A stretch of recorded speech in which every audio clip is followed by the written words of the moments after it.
When the first Cloud Atlas trailer came out earlier this year, it tipped the temporal scales at 5 minutes 41 seconds. That seemed extraordinary, if not downright excessive, but the trailer's length is understandable once you've seen the movie, with its running time of 2 hours and 52 minutes and its 6 interwoven, interlocking storylines, in 6 separate time frames, that echo and amplify one another. This would-be epic is beautifully photographed, elegantly crafted and adventurously cast. Unfortunately, though, it plays like a gargantuan trailer for a movie still to be made, one that, given the same ratio, would thank you for trying verbose. This recording will go away once the product has been purchased. Be 86 hours long.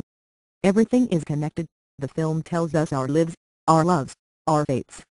Yet its disconnections are so frequent and befuddling that we're left with little more than fascinating fragments, an intermittent sense of something cosmic going on, and a guessing game about which actors are which as they reappear beneath slatherings of latex makeup to illustrate the theme of reincarnation. The cast is large and star-studded, that is to say, for certified stars Tom Hanks, Halle Berry, Susan Sarandon and Hugh Grant stud a collection of distinguished or distinctive performers that includes Jim Broadbent. Hugo, thank you for trying verbose. This recording will go away once the product has been purchased. Weaving, Jim Sturgis, Ben Whishaw, Keith David, James Darcy and Korean model turned actress named Tuna Beat. The stories begin in 1850, with an American notary on an island-hopping voyage in the South Pacific, and they end before looping back on themselves in Hawaii after the apocalypse. The film was adapted and directed by Andy Wachowski and Lana Wachowski, of The Matrix fame, and the German filmmaker Tom Tykwer. The cinematographers were Frank Greevy and John Toll. Like David Mitchell's celebrated Nibel, the screen version pokes a bit of fun at itself through its most raffish and, for me, most enjoyable character. Thank you for trying verbose. This recording will go away once the product has been purchased.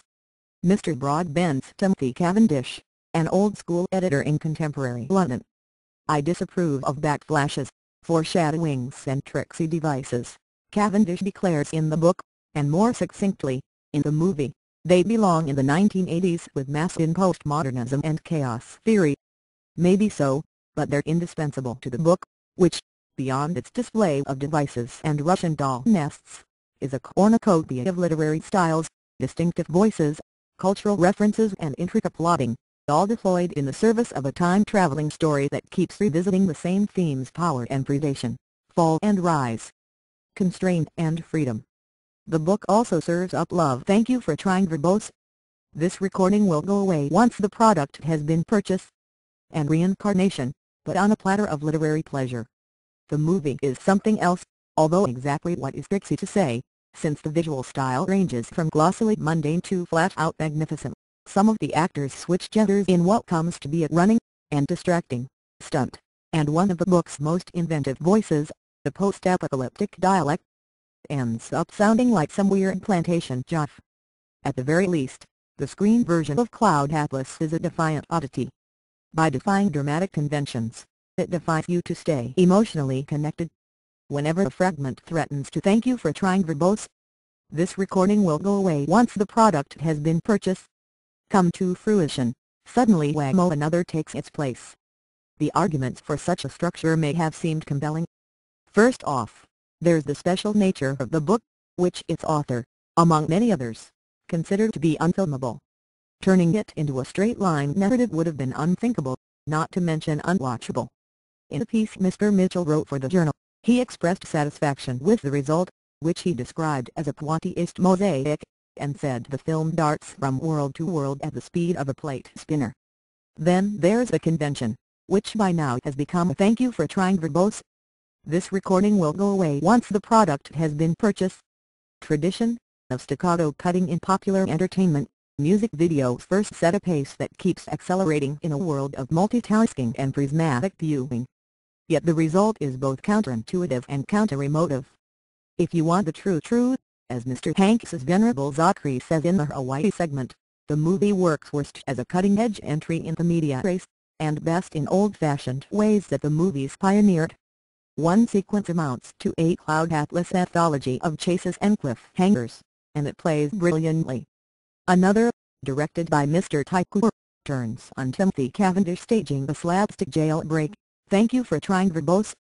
This recording will go away once the product has been purchased. In the spirit of One Flew Over the Cuckoo's Nest, from what he first took to be a hotel. Still Another, directed by the Wachowskis and set in 2144 in Seoul, Korea, is the essence of big screen grandeur, bedazzling in its design, and compelling in the plight of its heroine, the Potty doll Beautiful Robot, played by Ms. B, who awakens to the possibilities of being human.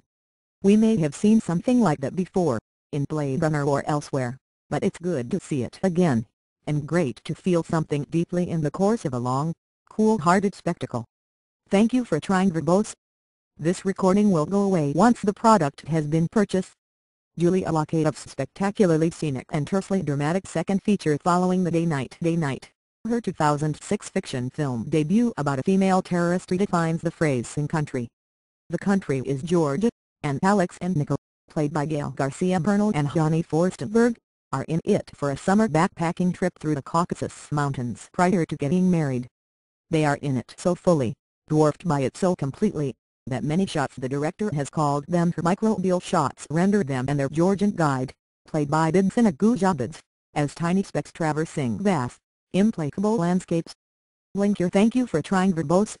This recording will go away once the product has been purchased. Eyes and you've lost track of them, but one of the interesting things about the experience is that you don't want to lose track. Though the film moves as slowly as its hikers, it demands, and deserves, to be watched closely. The cinematographer was Inti Britones. While its most obvious appeal is to the eyes, The Loneliest Planet makes other claims on our attention. The performances are vivid and precise, even though they don't always look like performances.